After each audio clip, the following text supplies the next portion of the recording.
Hai Mak, jumpa lagi dengan aku Susilowati. Oh ya Mak, pernah nggak kamu berkonflik atau bermasalah sama orang dimana sebenarnya yang salah orang itu, tapi kamunya justru yang disalahin? Atau sebenarnya kalian berdua tuh sama-sama punya andil salah, tapi yang disalahin cuman kamu aja dan orang itu merasa benar. Pernah nggak? Kalau iya, berarti video ini cocok untuk kamu tonton sampai selesai. Motif orang melakukan playing victim. Apa sih playing victim? Jadi playing victim adalah suatu sikap yang dengan sengaja menimpakan kesalahan yang dilakukannya kepada orang lain. Nah, motif orang melakukan playing victim. Pertama, hendak menghindari tanggung jawab sebagai pelaku. Biasanya kalau dalam transaksi bisnis atau hubungan kerjasama, ketika ada masalah yang memiliki resiko, orang yang tidak mau menanggung resikonya sendirian biasanya cari-cari kesalahan orang lain.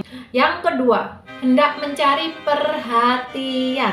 Biasanya orang-orang yang kurang perhatian supaya dia diperhatikan orang lain dengan melimpahkan kesalahan yang ini tadi. Yang ketiga, memperoleh simpati atau belas kasihan dari orang lain. Kalau ada konflik sama temennya, terus dia cerita ke si A, seolah-olah yang jadi korban itu dirinya atas kejahatan temennya ini tadi. Tujuannya supaya orang lain atau si A ini tadi simpati atau kasihan sama dia.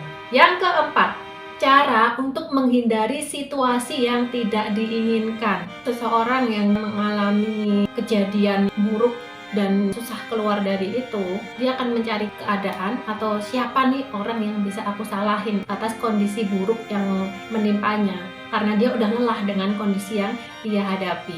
Yang kelima, hendak mengontrol pikiran dan perasaan orang lain.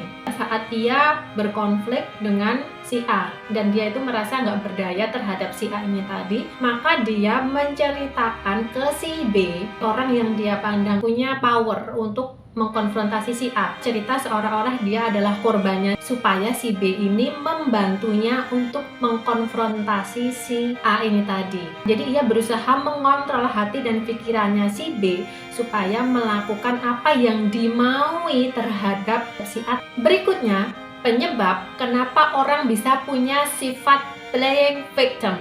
1. Narsistik. Narsistik ini adalah gangguan kepribadian yang berpandangan bahwa dirinya itu lebih baik dari orang lain. Jadi saat dia melakukan kesalahan, dia khawatir kalau semua orang tahu dia melakukan kesalahan, maka dia akan lebih buruk. Jadi dengan melimpahkan kesalahan, dia akan bisa tetap terlihat lebih baik dari orang lain tersebut. Yang kedua, manipulatif. Manipulatif adalah sebuah gangguan kepribadian di mana dia memanipulasi orang lain supaya mendapatkan simpati dan perhatian.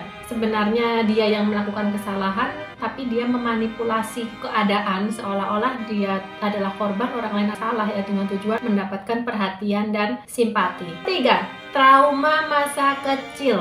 Stres masa lalu itu bisa mengubah struktur kimia otak seseorang dan rasa sakit emosional yang dialaminya bisa berpotensi membuatnya sulit untuk mengontrol segala hal. Jadi dia melakukan sebuah pertahanan diri dengan playing victim ini tadi. Yang keempat, memiliki pengalaman dikecewakan orang lain berkali-kali. Orang yang banyak merasa sakit hati dan kecewa terhadap orang lain membuatnya berpandangan bahwa dunia ini nggak berpihak padanya. Menggiringnya mengeneralisir bahwa ketika dia sakit hati atau kecewa, orang lain yang bikin aku nggak bahagia.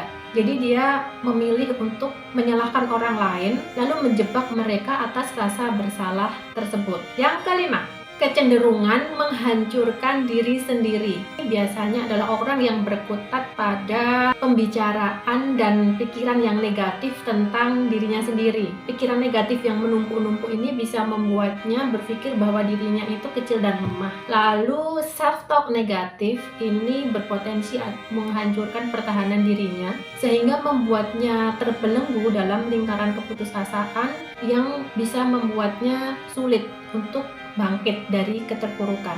Keenam, memiliki dendam terhadap orang sukses atau orang bahagia. Ini berkaitan dengan rasa iri. Kok orang lain bisa bahagia sedangkan aku enggak?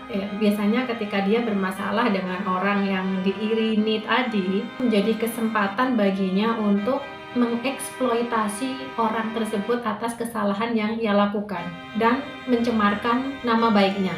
Oke, itu aja obrolan kita kali ini. Sampai jumpa di video berikutnya.